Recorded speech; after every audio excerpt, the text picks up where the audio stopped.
Fala, galera! Os filmes que eu vou apresentar nesse vídeo vão lhe arrepiar os cabelos e alguns serão capazes até de embrulhar o seu estômago.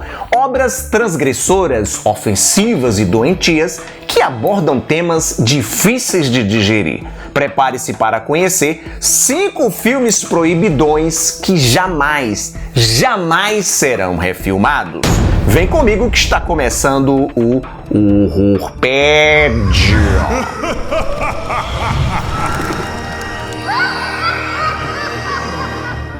Quem assistiu ao original e ao remake de Martyr, Boa Noite Mamãe e A Invasora, só para citar alguns exemplos, 3 filmes europeus super pesados que ganharam versões hollywoodianas, sabe que os americanos não têm nem de longe a mesma coragem que os europeus, os asiáticos e os latinos. Eles pisam no freio com força na hora de conceber suas refilmagens, seja por uma questão financeira, receio de pegar uma classificação etária, uma censura muito alta e limitar o acesso ao público, seja para não estressar, não constranger o espectador, exibindo cenas degradantes ou abordando temas melindrosos, digamos assim.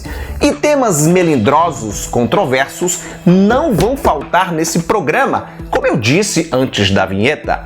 Então, fica aqui o meu alerta de gatilho. Quando a lista começar, a tendência é a coisa ir piorando a cada filme. Se você é uma pessoa sensível, se impressiona com facilidade, melhor não assistir ao vídeo, ok?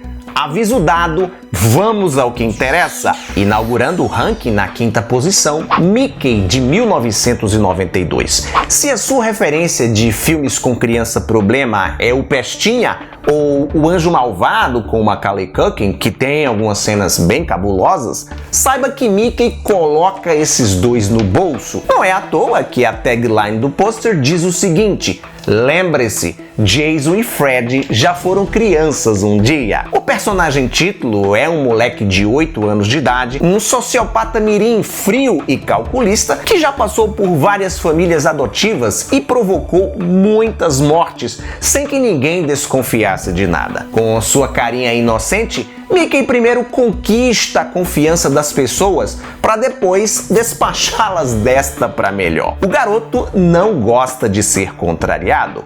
A obra possui algumas cenas explícitas de tortura e assassinato e por conta disso, obviamente, foi banida em diversos países. No Reino Unido, onde a censura costuma ser bastante rigorosa com produções contendo violência envolvendo crianças, sejam elas vítimas ou algozes, Mickey continua proibido até hoje. Uma refilmagem tiraria todo o impacto do longa, impacto esse que reside justamente nos trechos onde o pequeno serial killer se livra dos seus desafetos. Uma obra pesada que incomoda, principalmente para quem já é pai ou mãe e tem filhos nessa idade. Jason and Freddy were kids once too.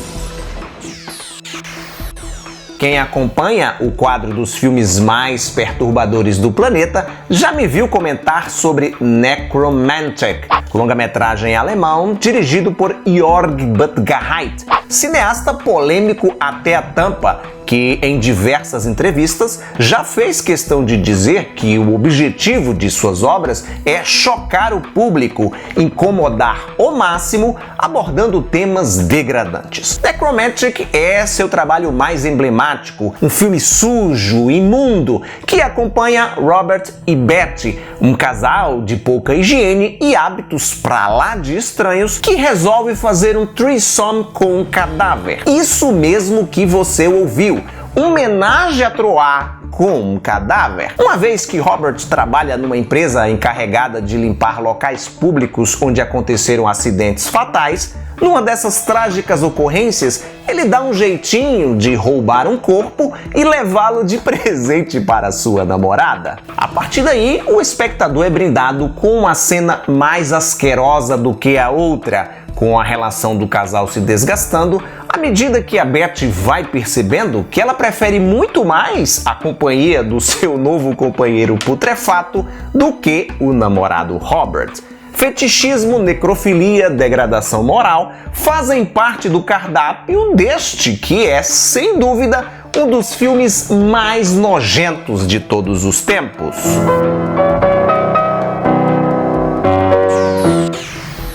Se os dois primeiros filmes que eu já citei não fizeram seu estômago revirar, pode apostar que o italiano L'Immoralità vai atingir esse objetivo. A obra transgressora acompanha Federico, um pedófilo procurado pela polícia. Ferido durante uma perseguição, ele é acolhido por Simona, uma garota de 11 anos de idade, que o esconde na propriedade rural onde mora com os pais. A menina, repito, de 11 anos, acaba se apaixonando pelo criminoso e os dois passam a viver um tórrido romance. Romance esse abalado por Vera, a mãe da garota, que seduz Federico e o convence a matar seu marido, um sujeito debilitado, preso a uma cadeira de rodas. Mórbido e sombrio, L'Immoralità tem uma atmosfera perturbadora ao mostrar uma criança em situações ultrajantes. A atriz Karen Trentfall, que interpreta a Simona, na época das filmagens tinha 12 anos e foi substituída por uma atriz maior de idade nas cenas de sexo. Embora seja perceptível o uso da dublê nesses trechos,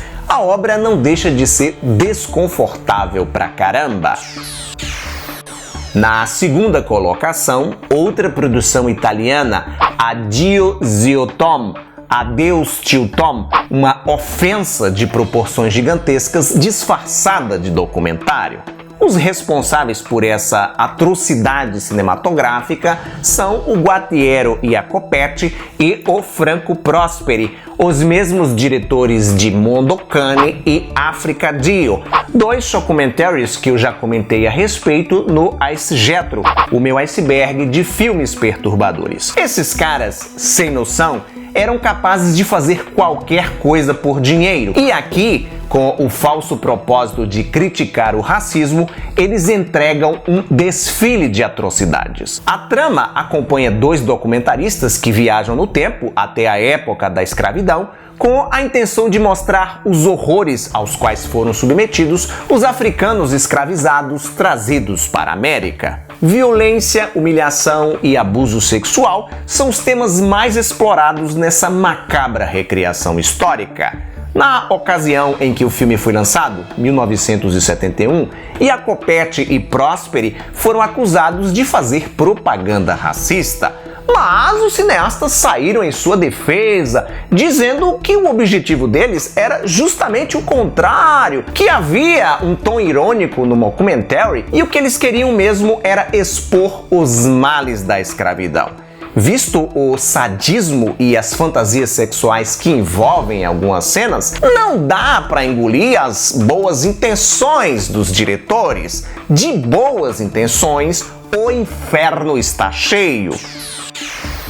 No primeiríssimo lugar do pódio, mais um longa-metragem italiano, Bestialità, de 1976, ou Dog Day Afternoon, seu título internacional. Título esse, por sinal, que é um trocadalho do carilho com Dog Day Afternoon, filme estrelado pelo Al Pacino, lançado naquela mesma época, meados dos anos 70, batizado aqui no Brasil de Um Dia de Cão. A trama de Bestialità é uma porra louquice sem tamanho. Uma garotinha chamada Janine assiste sua mãe acasalando com o Doberman de estimação da família e fica traumatizada ao ver seu pai, após descobrir a traição, tocar fogo no cachorro. A história, que é contada em flashback, avança no tempo e encontramos Janine, agora adulta, morando sozinha numa ilha, tendo como companheiro outro cão Doberman. Ela também, eventualmente, se diverte com outros parceiros turistas que vêm visitar o lugar. Quando a moça conhece um casal de meia-idade que veio até a paradisíaca ilha para projetar um resort, a vida hedonista da Janine dá uma guinada obscura. Dog Afternoon causou bastante estardalhaço na época do seu lançamento, mas foi logo esquecido. A premissa grotesca não se sustenta. Após 20 minutos, a obra deixa de lado a bizarrice para se tornar um softcore vulgar da pior espécie, típica produção que costumava ser exibida na sexta sexy da Band. Bom que se diga que as cenas com o cachorro são simuladas, tá? E é algo perceptível, hora nenhuma o animal se mostra interessado em suas parceiras humanas. E aí, sobreviveu à lista? Eu lhe avisei que essas produções eram difíceis de digerir. Você já conhecia alguma dessas pérolas? Escreva aí nos comentários. Obrigado por sua audiência. Lembre-se do like maroto e me seguir nas minhas outras redes sociais. Tchau e até a próxima!